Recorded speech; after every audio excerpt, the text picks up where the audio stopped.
Hello guys, welcome to Gate IES Achiever. This is your 23rd lecture of digital electronics, and in this lecture we are going to study about the DAC converter.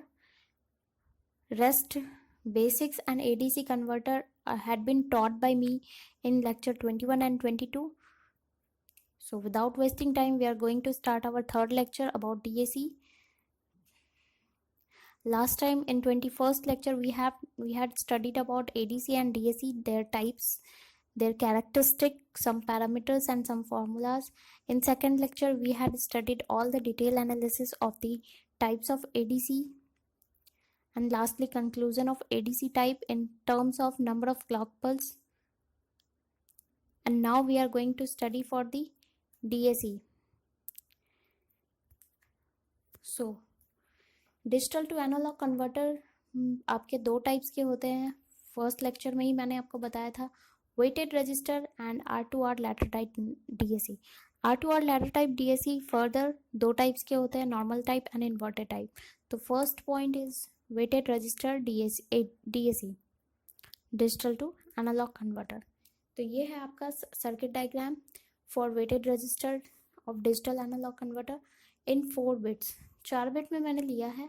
ये non inverting type है, ये non inverting ही रहता है. Normally non inverting और inverting किस तरह पता चलेगा आपको, सॉरी ये इन्वर्टिंग टाइप है. अगर आपका नेगेटिव से इनपुट कनेक्टेड हो, नेगेटिव पे वोल्टेज मिल रहा हो आपको, तो ये आपको इन्वर्टिंग टाइप होगा. और अगर पॉजिटिव पे वोल्टेज मिल रहा हो तो वो नॉन इन्वर्टिंग टाइप होता है.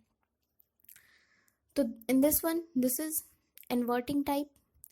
और यहाँ पे एक फीडबैक रेजिस्टेंस मैंने कनेक्ट किया है जो आउटपुट से कनेक्ट हो रहा है, और ये जो करंट फ्लो हो रहा है ये IF फीडबैक करंट, और इनपुट करंट के तौर पे आपका I0, I1, I2, I3 का सम होगा इनपुट करंट. इस पे मैंने एक रेजिस्टर कनेक्ट कर रखा है R, 2R, 4R, 8R. इसके कॉन्सेप्ट हैं. LSB रेजिस्टेंस क्या होता है, वो 2n-1 MSB रेजिस्टेंस होता है. MSB रेजिस्टेंस यहाँ आपका R है, LSB रेजिस्टेंस 8R है.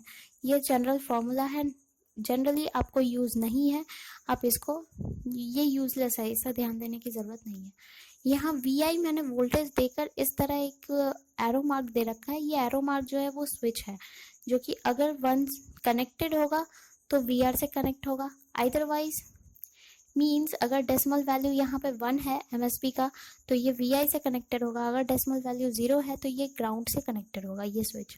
ठीक है, तो ओवरऑल ये डिपेंड करता है कि स्विच VI से कनेक्ट होगा या ग्राउंड से, वो डिपेंड करता है आपके डेसिमल वैल्यू पे. डेसिमल वैल्यू क्वेश्चन में गिवन रहता है. तो ये था वेटेड रजिस्टर DAC, जिस पे क्वेश्चंस नहीं आते हैं नॉर्मली, बस मैंने आपको पढ़ा दिया है. MSB कौन होगा, जिसमें सबसे ज़्यादा करंट होगा. यहाँ पे बेसिकली आपका R जो है वो MSB है. V0 आपका क्या होगा, V0 is equals to minus IF RF. जब KCL KVL आप पढ़ोगे तो वहाँ से पता चलेगा V0 is equal to minus IF RF होता है. V is equal to IR होता है ना, तो IF इंटू RF. नेगेटिव मैंने इसलिए लिया है, इन्वर्टिंग टाइप है इसलिए. ठीक है, नेक्स्ट इसका डिसएडवांटेज है, इसकी एक्यूरेसी बहुत कम है क्योंकि इसमें बहुत सारे रेसिस्टर्स यूज होते हैं. इसको ओवरकम करने के लिए R2R लैडर टाइप DAC आया. R2R लैडर टाइप को किस तरह क्लासीफाई किया है देख सकते हो आप लोग. इसको मैंने पहले 2 टाइप्स में क्लासीफाई किया है, एक normal type and second one is inverted type. Normal type में आपके 2 आएंगे, एक इन्वर्टिंग टाइप और दूसरा नॉन इन्वर्टिंग टाइप. तो धीरे धीरे सबको हम लोग एनालाइज करेंगे और सब पे बेस्ड फॉर्मूला देखेंगे.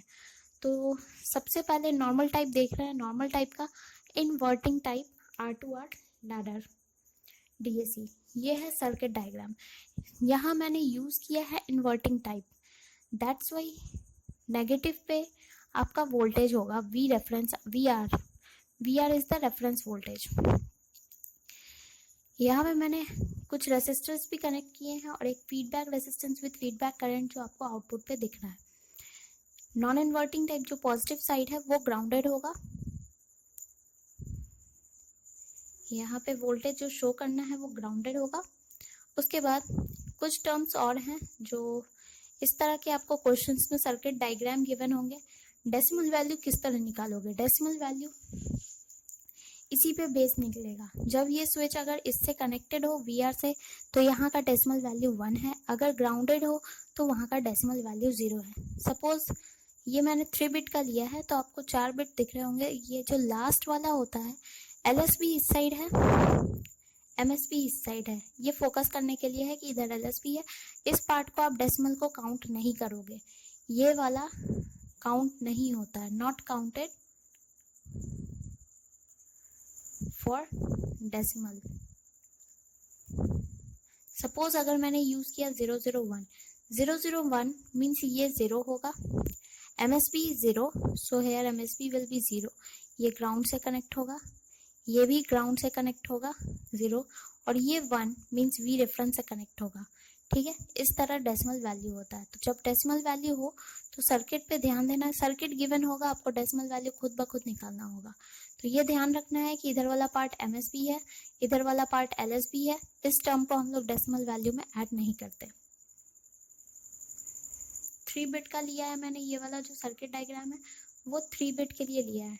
ठीक है, तो V नॉट आपका होगा क्या, V naught is equal to minus IF into RF, ये फॉर्मूला। और IF की बात करें तो IF क्या होगा, IF फुल स्केल की बात करें तो आपका होता है VR upon 2 to the power n means resolution, resolution VR upon 2 to the power n into decimal. Decimal value को मैं यहाँ पे summation 2 to the power I BI लिख रही हूँ, कारण इस डेसिमल वैल्यू को समेशन अगर इसमें करोगे ना तो डेसिमल वैल्यू इसी तरह रिप्रेजेंट होता है, where I is equal to 0 to 3 bit के लिए है तो I is equal to 0 to 3 into gain की बात की थी मैंने फर्स्ट लेक्चर में ही जब पढ़ाया था, तब मैंने शो किया था कि V is equal to resolution into decimal value into gain होता है, या फिर V हो या I हो। तो I की बात कर रहे हैं यहाँ फिलहाल हम लोग।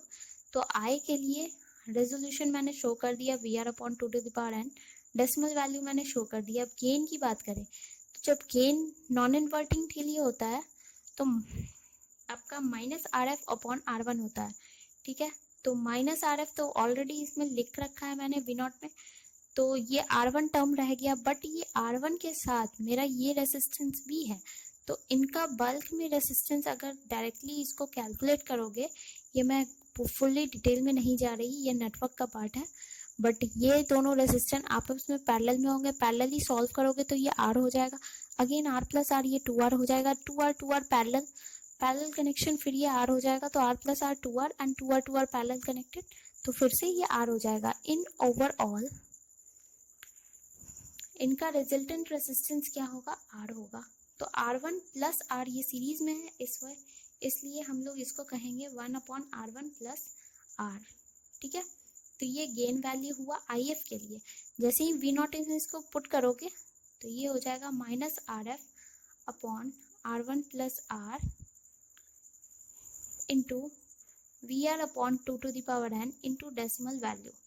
ठीक है, तो ये है आपका normal inverting type R2R ladder के लिए इस तरह सॉल्व करना है V नॉट को। नेक्स्ट हम लोग मिलते हैं normal non inverting type ADC। Non inverting type means कि आपका पॉजिटिव पार्ट में वोल्टेज कनेक्टेड होना चाहिए, तो पॉजिटिव पार्ट में मैंने वोल्टेज कनेक्ट कर दिया है। इसके लिए again V naught is equals to क्या होगा, डायरेक्टली हम लोग मेंशन कर देते हैं, जिस तरह मैंने आपको लिखा था V naught is equal to IF RF, उस तरह नहीं जा रही हूँ, डायरेक्ट आपको फॉर्मूला पे आ रही हूँ।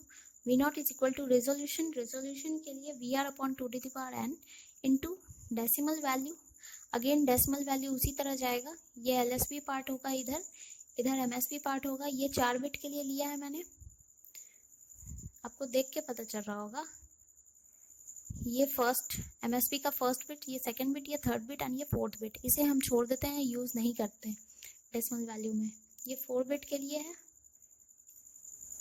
तो resolution into decimal value into gain के लिए क्या होता है, minus 1 plus RF plus R1, ये फॉर्मूला में ही होता है जो आपको एनालॉग में पढ़ना है, इसलिए मैं डायरेक्टली फॉर्मूला यूज कर रही हूँ। जब आप एनालॉग में आओगे तो वो ज़्यादा अच्छे से क्लियर होगा, सभी सब्जेक्ट आपस में एक दूसरे से लिंक्ड है, तो जब हम लोग एनालॉग में आएंगे तो ये डायरेक्टली क्लियर होगा, ये याद करने की ज़रूरत नहीं है आपको। फिलहाल आप ध्यान में रखो कि ये फॉर्मूला है इसका। तो इस तरह वी नॉट कैलकुलेट होता है, ये 4 बिट का था। नेक्स्ट हम लोग आते हैं इन्वर्टेड टाइप R2R लैडर, जो सेकेंड पार्ट है इसका। सॉरी अगेन ये वाला इन्वर्टेड टाइप है, दैट्स वाई वोल्टेज मेरा नेगेटिव वाले टर्मिनल पे मिल रहा है। यहाँ पे वी नॉट अगेन आपका सिंपली उसी तरह हम लोग लिख रहे हैं minus R F into I F.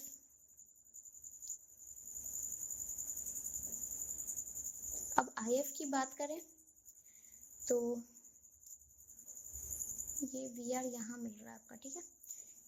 I F की बात करेंगे तो उससे पहले हम लोग क्या करेंगे, करंट बांट लेंगे। सपोज यहाँ वी आर के से जो भी कनेक्टेड हो आई करंट फ्लो कर रहा हो, ठीक है।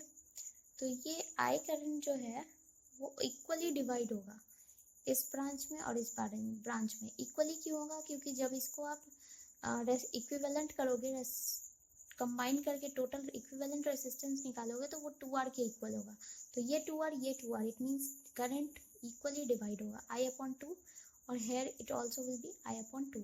अगेन ये I/2 दो पार्ट में डिवाइड होगा। इसको फिर से सॉल्व करोगे, इक्विवेलेंट रेजिस्टेंस ये 2R आएगा और ये भी 2R है, तो इक्वली डिवाइड होगा, मीन्स I/4 यहाँ और यहाँ पे भी I/4।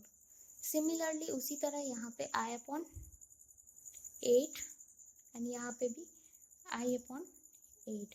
अगेन इस ब्रांच में भी I/16 एंड I/16। इस तरह करंट इसमें डिवाइड होगा।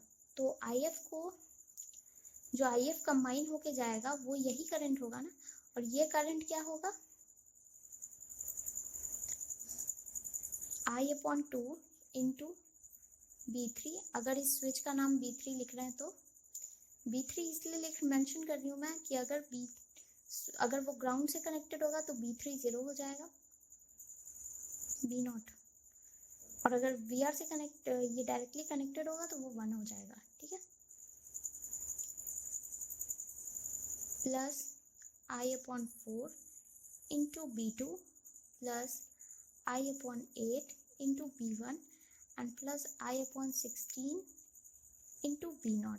तो ये IF हुआ, ठीक है।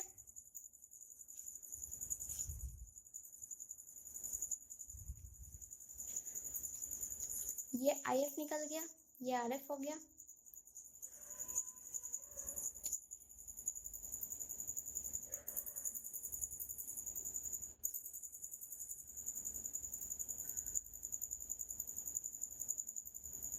देन आपको पुट करना है V0 is equals to IF, यहाँ से ये टर्म तो आ जाएगा करंट का, into minus RF upon R होगा, क्योंकि जब इसको टोटली इक्विवेलेंट करोगे तो वो किसके इक्वल होगा, R के इक्विवेलेंट।